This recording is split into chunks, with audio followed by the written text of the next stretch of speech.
following show contains adult content. It's not our intent to offend anyone, but we want to inform you that if you are a child under the age of 18 or get offended easily, this next show may not be for you. The content, opinions, and subject matter of these shows are solely the choice of your show hosts and their guests, and not those of the Entertainment Network or any affiliated stations. Any comments or inquiries should be directed to those show hosts. Thank you for listening.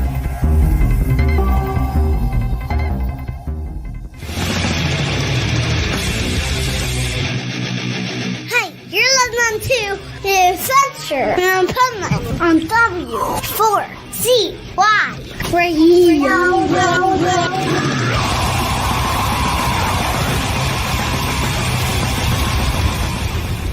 Wake up, America! It's time for the Adventures of Pipeman on W4CY.com, West Palm Beach's #1 internet radio station. Here's your host, the Pipeman. Yo! I am back from the UK and Orlando and Milwaukee and Daytona and everything on the Pipeman Radio Tour. And here I am, the wandering Jew that is back in Florida. I'm not wandering right now, but I have a very special guest for a show today. And I am so excited because I think it was like 18 years ago was the last time he was on this show. And that's why I'm wearing the sunglasses, too, because then he can't tell that I'm 18 years older. But let's welcome to the show my friend and an amazing person and human being, Dave Aronberg. How are you? Hi, man. It's great to be back with you, brother. Thank you for having me. Oh, my pleasure. And, it's interesting while I was watching my own intro. First of all, you heard a familiar voice there. That was Chad, who's no longer with us. I don't know if you know that. If you remember our engineer, Chad, who played around town too, Chad Nether. He's no longer with us. And then my grandson's in that too. But then I saw the guitar part. I'm wondering if that was Dave when he was on my show last time, because he played guitar on the show when you were actually running for election. Right. Then that was now. Go. Yeah. Now you've been elected multiple times, and now you're back in our Palm Beach County, I would say, private sector, and doing great things. And thank you. It's been a wild ride.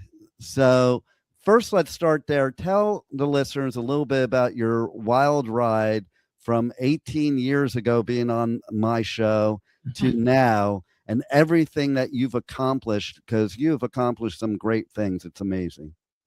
Well, thank you. And I'm sorry we lost Chad. I hope that his family is doing okay. I didn't know that.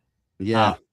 Thank you for letting me know. I started in this business 2002 when I ran for the first time for the state Senate and got elected at the age of 31. I was the youngest state senator. And I was on your show trying to promote my candidacy. I think we played Coldplay. I think we played La Vida. What's the song? La Vida La Loca. No, not that. It's always a Coldplay song. It's. I know. I'm trying to think of what it was. Gosh, I'm gonna get it. Here, it's. I think Juan will look it up for us. Juan, look up for a Coldplay song that maybe starts with La Vida. And so, La yeah. Vida, no, it's no, that would be Ricky Martin. It's Viva La Vida. There it is. There it is. Viva La Vida. Yeah, that's a great song. That's what we played. And I remember well. So I was elected to the state Senate. I was there for 8 years, 3 terms. The first term was 2 years. Then I did 2 4-year terms after that, but left with 2 years remaining to run for Attorney General. And I lost in a primary. It's being in 6 or 7 elections. I think 7 elections. That's the one I lost. And then after the Republican beat the Democrat who beat me, she turned around and hired me as her drug czar. That was the Attorney General named Pam Bondi. And so I was the drug czar for the state of Florida, where I went for the Attorney General's office, where I went after the opioid epidemic. And then from there, I ran for state attorney in Palm Beach County. I became the state attorney and was there for 12 years going after the problems in drug rehabs and sober homes. And so I kept my focus on the opioid epidemic. And then after 12 years, in January of 2025, I decided to go into the private sector. I got married. I'm going to have a child late October. I moved to the suburbs. And so in Palm Beach Gardens. So life is very different than when we first met. That's right. That's right. And now I just literally in September moved my studios from Wellington over to Palm Beach Gardens because I've lived over this side for a while now when all my kids, like the diaspora, just left the house and just split everywhere. Then I came over to this side. I like this side better. It's a little more sane over here than Wellington was. Wellington's a great place. Yeah, but it is. Yes, but I do love gardens, and my wife likes it, most importantly. And the dogs really like it. Happy wife, happy life. That's right. You got that right. Oh my God. And I am so glad. Well, I want to start there that you're a champion for opioids because that's a big peeve of mine. And I don't know if you agree with me or not, but I have said that I feel the whole problem with drugs in our country got so much worse once Nancy Reagan declared the war on drugs. I just feel like I was in high school in that time, and that's when they invented crack and meth, and then you started going to opiates. And I think all these really killer drugs have been going on since that time, and it's worse than ever now, unfortunately. Well, I was focused on trying to stop the proliferation of all these pill mills, these places that were relatively unregulated, where people got high under the auspices of a so-called doctor's care, but that was ridiculous. And it wasn't. It was drug dealers wearing white coats, and people would use, abuse, and die. And they would come down on the Oxycontin Express down here from West Virginia and all parts of the country, and it was just awful. It was a tough time as the government turned the other way, but we were able to shut it down. And then as state attorney, I focused on the rehabs that were engaged in corruption, fraud, and abuse. And we worked to shut them down and to chase the bad sober home owners out of our community so that we will once again have the best, most ethical drug treatment industry anywhere right here in Palm Beach County. Yeah. And you have definitely done a lot of cleaning up. As somebody that's been in the South Florida area a long time, yeah, I remember all those pill mills and all the stuff that was going on, and I don't hear as much about it anymore here in South Florida. That's why, because of the work we did. Yeah, exactly. And, that's it. I mean, that's why, because we were able to focus on this, and we're the only county in the country that did. And so it really turned out to be the most worthwhile thing I think I've done as a state attorney, because it had a direct impact on saving lives. And I just wish that other communities around the country would follow our lead. I even wrote a book about it. It's right here behind me here, called Fighting the Florida Shuffle. And you can get it on Amazon or anywhere. It talks about our fight to clean up the drug treatment industry here in Palm Beach County, how we succeeded, and what families need to know as they choose a rehab for their loved one. Absolutely, because there are other parts of the country that I know firsthand from people I know that have OD'd, and that they need the same kind of help you gave us here in Palm Beach County, for sure. Thank you, brother. So, what are you doing now? What's the current thing that you are cleaning up in our area? Well, I am the managing partner of Dave Aronberg Law. This is a boutique litigation firm. We do criminal and civil work. We represent some drug treatment centers who want to stay on the right side of the law, but we do civil and criminal work. I have 4 attorneys, and we even have an immigration practice from one of our attorneys. So, we're rocking and rolling, and I still do TV and streaming. And so it keeps me busy. Plus, about to have my first child later this year. So got a lot going on. Mazel tov. Thank you.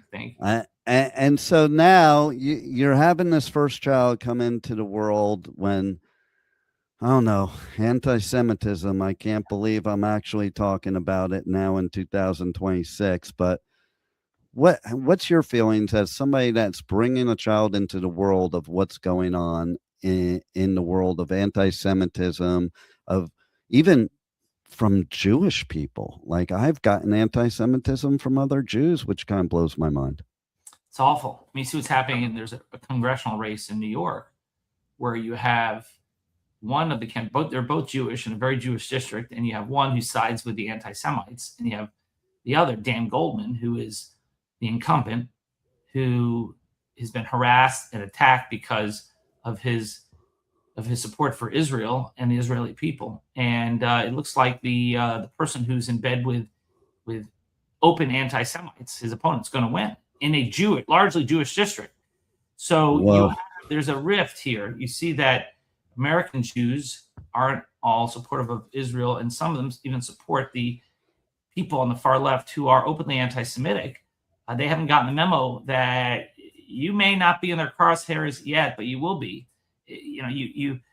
Anti-Zionism is anti-Semitism, and if you're thinking that you're going to be safe because you denounce your religion or you denounce your homeland, that's not it. You're going to be treated just like everyone else, and it's just, and it never stops with the Jews. They start with the Jews, but it never stops with the Jews. It's about Western civilization, and this is the type of thing that threatens to destroy the Democratic Party, and the Democratic Party needs to get a hold of it. There are a lot of anti-Semites on the far right. I'm not going to leave that out on the Republican side, but the Democratic Party has a real issue with this very aggressive, very passionate far left that is promoting a vision of the world where Israel doesn't exist. It's wild to me. Many things are wild to me. One of the things wild to me is that people think that Israel's only existed since 1948. That kind of blows my mind. But I think about when I was in college at Rutgers University, and I was very involved in the temple there. And somebody came up to me, and at that point in my time, I was in the financial business. So I did tend to be towards Republican because of the type of business I was in. And he comes up to me and he goes, "How can you be a Republican? You're Jewish." And now I think of how we are here in 2026, and it's like, I think almost people are saying, "How can you be a Democrat? You're Jewish." And it's weird to me. Right? I'm a Democrat, and you can be, yes. We'll see which way the direction of the party goes. I mean, you have people in the party who are really strong on Israel, on protecting the Jewish people, and the party is still hanging on with those individuals. But will they get displaced by the Manamis of the world who openly call Jewish donors to political campaigns monsters? I mean, is that the vision of the Democratic Party? I don't think so. When they talk about AIPAC, it's so hypocritical. There are so many PACs out there that represent interests that you may or may not agree with. But when you focus on one, that sort of sounds anti-Semitic to me. And that's the one you're focusing on. Americans who believe in a strong American relationship with Israel. That's the one you're going to focus on as the one evil of the monsters. That's it? Right. So many others who, for example, the Qatari lobby is so much bigger and larger. They spend so much more money than the pro-Israel lobby. And when it comes to AIPAC, they're Americans. It's Americans. It's not a foreign organization. So it's really, you can criticize Israel all you want. You can criticize Bibi Netanyahu. I do. You can criticize the Israeli government. You can criticize the American government. Does that mean you believe that America shouldn't exist? No, but Israel is somehow held to a double standard by some. I'm so glad you brought that up, because I say all the time that you can not like the Israeli government. That doesn't mean don't like the Israeli people, or anybody that's a descendant. Like, you're going to hate all Jews because you don't like Netanyahu. That's a weird, it's a weird world we're living in where, this political divide that's so deep that people don't even have common sense anymore. Like, I'm not a fan of what Netanyahu does, but I am a fan of Israel and Israelis and Jews no matter what, and that's. Yeah, I mean, you had a coffee shop in New York who tried to humiliate Dan Goldman, the congressman there. He came in, bought some coffee. was there with his daughter, and then the owner put out a horrific message banning him, giving his money back, calling him a supporter of genocide. It is so ignorant and so hateful, and it just shows you this is what's going on today, and that should never happen. First off, it's not a genocide; it's a war, and there was a genocide attempted genocide on October 7th when Hamas attempted to kill all Jews. But you can criticize the Israeli government and the response in Gaza. You can do that. That's not anti-Semitic. But when you throw around words you don't know the meaning of, and you try to exclude Jews as a reason for it, or trying to exclude Dan Goldman from the coffee shop because he is Jewish and he has expressed support for Israel, that's enough to kick him out of the coffee shop. No, that to me is a violation of civil rights laws, and it shows you if this is the way our country is going, then it's a dangerous direction. Instead of talking to each other, you're essentially just demonizing other people. You're hating other people automatically. That's not who we are as Americans. And I hope that the federal government does investigate this coffee shop owner. Oh, no doubt about it. And like, it's just like maybe people should experience things before talking about them. Because I find that a lot of times these people, I go around and I go do touring of music festivals all over the world to do media coverage. And I see a lot of these uncomfortable moments of chants and stuff like that. And I'll talk to some of these people, and they don't even know where Palestine is. No, they have no idea. Okay.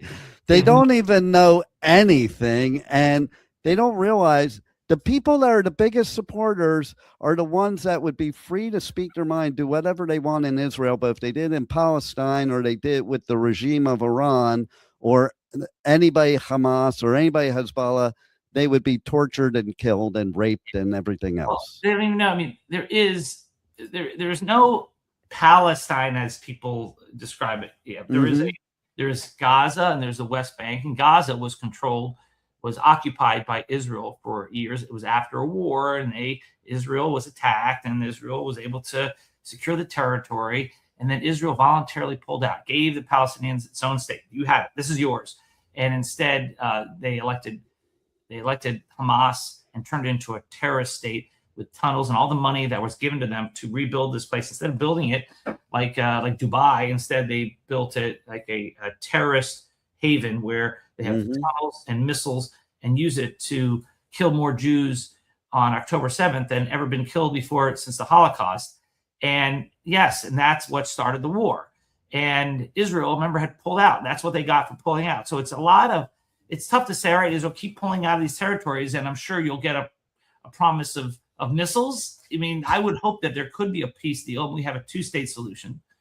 And it's not so easy because you have to find a partner to do peace with. It's not going to be Hamas. Hamas, by their definition, wants the destruction of Israel and the murder of every Jew. So it won't be Hamas. It could be the Palestinian Authority. Well, they're not Hamas, but they have their own issues with corruption, and they're run by Abu Mazen, who's in his 90s, and they still pay the families of terrorists who kill Jews in Israel, and so it's not ideal. I think that it would be nice to have a new generation of Palestinians who can make peace with Israel, and then we can have a two-state solution. But when you say Palestine, you have to define where is that? Right. For some people, it's from the river to the sea, which means there's no Israel. It's just all Palestine. And you have this one Jewish state that's the size of New Jersey, where half the Jews in the entire world live, that was born after the Holocaust as a safe refuge for Jews who have been slaughtered wholesale in a real genocide. And it is the original Jewish homeland. And, for people who think that Jews just got to Israel in 1948, I ask you, you celebrate Christmas, right? I mean, Christmas every year is the birth of a Jewish boy in Bethlehem thousands of years ago. Right. So you can't tell me that Jews just got to Israel in 1948. Exactly. And thing is, so interesting story. My youngest daughter, Rachel, who she just went through right before October 7th, she did Birthright, like that summer, right before. And she was very much a very far left woke person before going to Israel. She went to Israel. She experienced all these things, met all these people. October 7th happened. People she knows became hostages. People that she knows were, at that music festival. Her kibbutz was bombed and everything else. And then she went back to school up in Tallahassee, and not in Tallahassee, up in Pensacola. And all of her friends, all of them, were violently protesting against Jews, which in turn were against her. And she was actually literally scared to go to school until she aligned herself with the Chabad at the school, who kind of protected her, and by us banding together. But it was a really scary experience. And if I'm going to take one thing of October 7th, is that's where she found her Jewish identity. And I wish a lot more Jews would too. Instead, they're turning against their own people, their own land.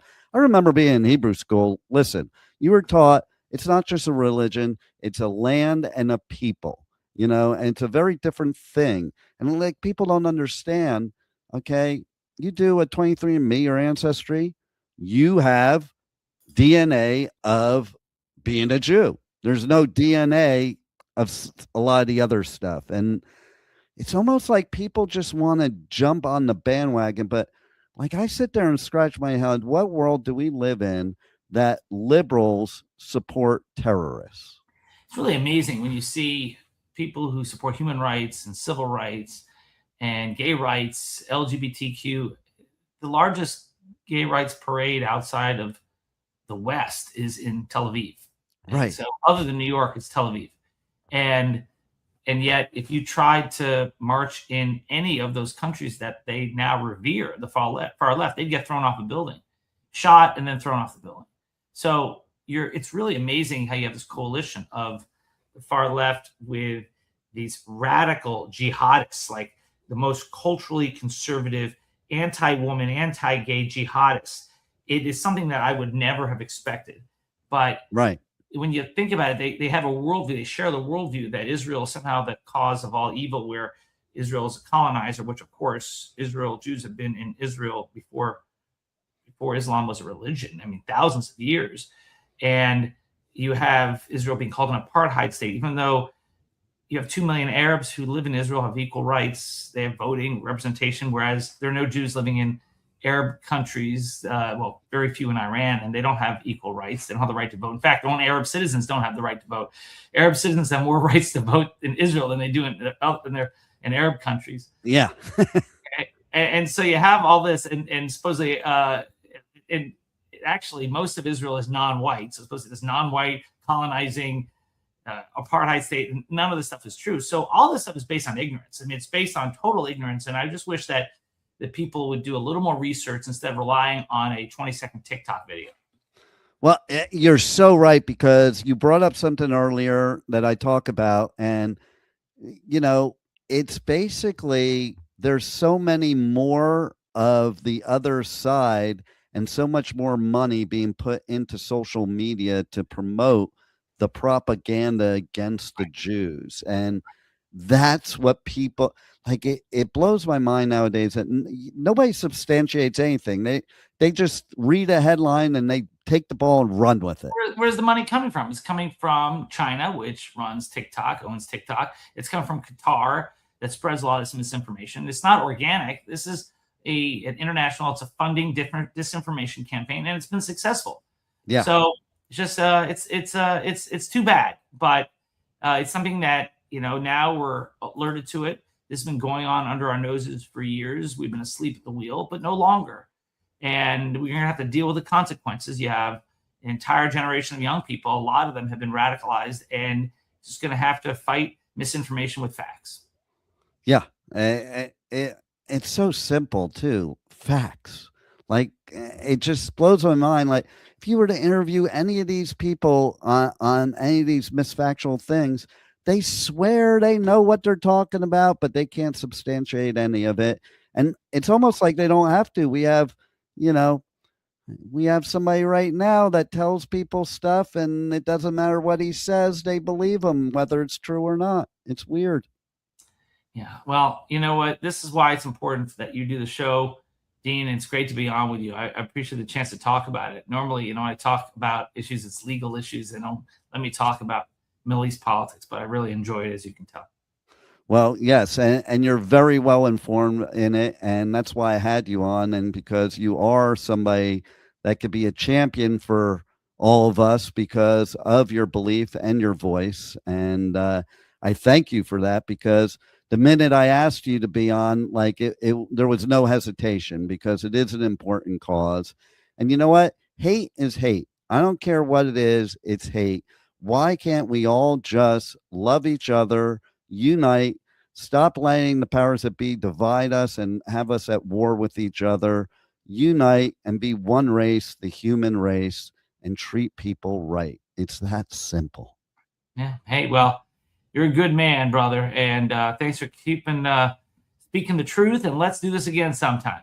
Let's absolutely do it again. And thank you for all you do. And thank you, because what you do with everything else in your legal career and with the opioids and everything else, you are definitely making Florida a better place. Thank you, my friend. Thanks again for being on the Adventures of Pipeman. All right, partner. Take care.